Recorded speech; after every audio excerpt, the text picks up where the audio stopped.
Friends, ఇప్పుడే అందిన వార్త. బయటపడ్డ కేసీఆర్ నిజ స్వరూపం. దీంతో తీవ్ర టెన్షన్ లో కేటీఆర్, హరీష్ రావు. అయితే ఈ విషయాలన్నీ పూర్తిగా తెలుసుకునే ముందు ఈ ఛానల్ ని సబ్స్క్రైబ్ చేసుకోండి ఫ్రెండ్స్. ఈ వీడియోని అయితే పూర్తిగా చూడండి ఫ్రెండ్స్. అప్పుడే మనకేంటంటే కంప్లీట్ గా ఇన్ఫర్మేషన్ అనేది పూర్తిగా తెలుస్తుంది. స్పెషల్ ఇంటెలిజెన్స్ బ్రాంచ్ కేంద్రంగా సాగిన ఫోన్ ట్యాపింగ్ కేసులో తొలిసారి మాజీ సీఎం, బీఆర్ఎస్ చీఫ్ కేసీఆర్ పేరు వెలుగులోకి వచ్చింది.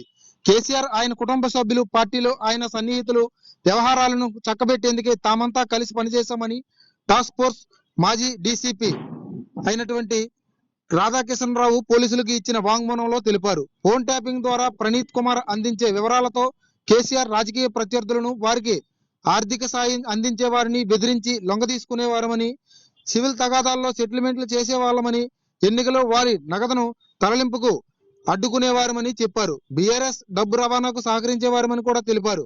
గత నెల 3 నుంచి 10వ తేదీ వరకు దర్యాప్తు అధికారులు రాధాకిషన్ ను కస్టడీలోకి తీసుకుని విచారించిన విషయం తెలిసిందే.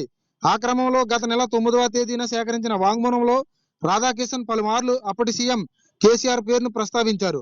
అయితే పెద్ద ఆయన అయినటువంటి కేసీఆర్ కు చిన్న విమర్శ ఎదురైనా చాలా చిరాకు పడేవారని చెప్తూ ఉండేవారు. అందుకే ఆయన ఎక్కడా ప్రభుత్వానికి వ్యతిరేకంగా నిరసనలు, ఆందోళనలు అటువంటివి జరగకుండా అణచివేయడానికి మేమందరం కలిసి పనిచేసే వాళ్ళమని ఆయన వాగ్మూలంలో తెలిపారు. 2017లో నాకు ఎస్పీగా పదోన్నతి లభించింది. తర్వాత నన్ను హైదరాబాద్ లో టాస్క్ ఫోర్స్ డీసీపీగా నియమించారు. ఎందుకంటే అప్పుడు సీఎం కేసీఆర్ పార్టీ సంబంధిత కార్యకలాపాలను చక్కబెట్టడానికి హైదరాబాద్ ను క్రమంగా టీఆర్ఎస్ అదుపులోకి తెచ్చుకోవడానికి ఒక నమ్మకస్తుడైన అధికారిని నియమించుకోవాలని చెప్పారు. పోలీస్, డీసీపీ, టాస్క్ ఫోర్స్ చాలా కీలక పాత్ర వహిస్తారు కాబట్టి తన సామాజిక వర్గానికి చెందిన నమ్మదగ్గ వ్యక్తిని నియమించుకోవాలని ఆయన భావించారు. తద్వారా వారికి సంబంధించిన రహస్యమైన పనులన్నీ సరిగ్గా చేయించుకోవచ్చు అని అనుకున్నారు.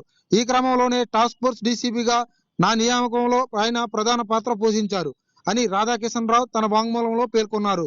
ఆ పదవిలో ఉండగా ఎవరికి అనుమానం రాకుండా ఒక పద్ధతి ప్రకారం సీఎం కేసీఆర్ ఆయన కుటుంబ సభ్యుల కోసం ఎలా పనిచేసింది సవివరంగా తెలిపారు. అయితే ఇదంతా జరుగుతున్న వారికి కావాల్సిందేంటో నేను అర్థం చేసుకుని సిటీకి టాస్క్ ఫోర్స్ లో పనిచేశాను. కేసీఆర్, ఆయన కుటుంబ సభ్యులు, పార్టీలో కేసీఆర్ కు అత్యంత సన్నిహితులైన కొందరి రహస్య కార్యకలాపాలన్నింటికీ చక్కబెట్టేవాడిని.